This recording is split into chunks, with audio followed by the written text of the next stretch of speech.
Graduation season is here, which means thousands of 22-year-olds are about to enter adulthood with a degree, a LinkedIn profile, and absolutely no idea why their paycheck is smaller than the salary they were promised. Seriously. If I could sit down with every 22-year-old for 10 minutes and talk about money, here's what I'd say. First of all, everyone your age is broke. I cannot emphasize this enough. The people in the luxury apartments, broke. The guy ordering bottle service is broke. The girl taking 4 vacations a year is extremely broke. A shocking amount of what people in their 20s refer to as wealth is really just monthly payments with good lighting. Everybody out here is financially surviving on vibes and espresso martinis. So stop trying to look rich and embrace being 22.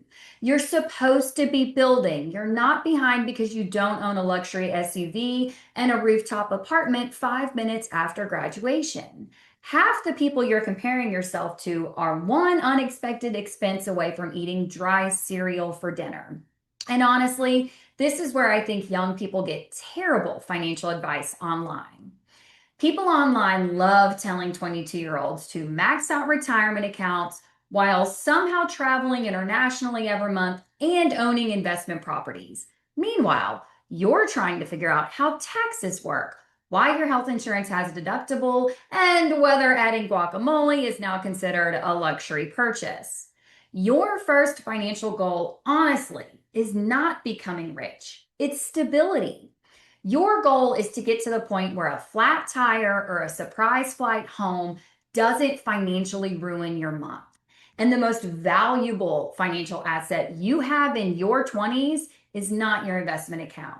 It's your earning potential, your ability to grow your skills, increase your income, become more valuable professionally, and create opportunities for yourself over time. It's extremely powerful. This is where you need to focus your energy. Learn how to communicate professionally, become reliable, ask questions, be curious, build professional relationships.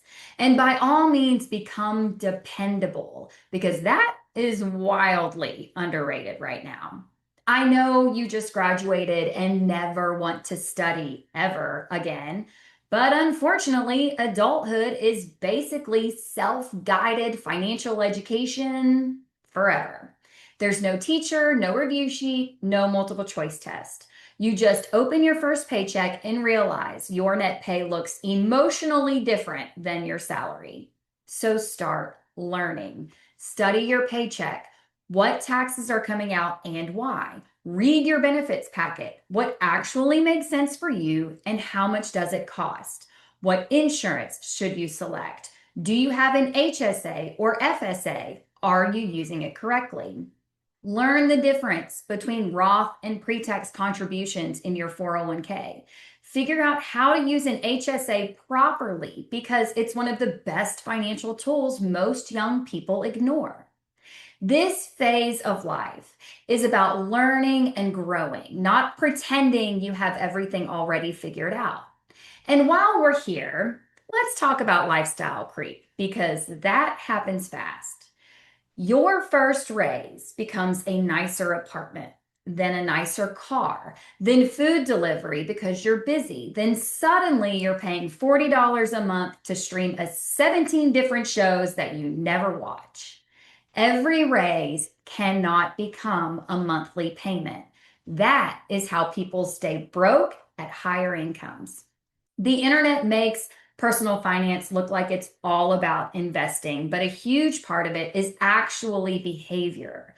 Learning to live below your means, avoiding terrible debt decisions, building consistency, and not panicking every time life gets expensive. That's the stuff that actually builds wealth over time. Your 20s are not about having everything figured out. They're mostly about learning, building good habits, and increasing your earnings potential. Avoid financial mistakes that will follow you into your 30s. And honestly, if you can build a little stability while everyone else is just trying to look successful online, you're probably doing just fine. Congratulations to all of the graduates out there. That's it for this week. This is Jeannie, the 401k lady.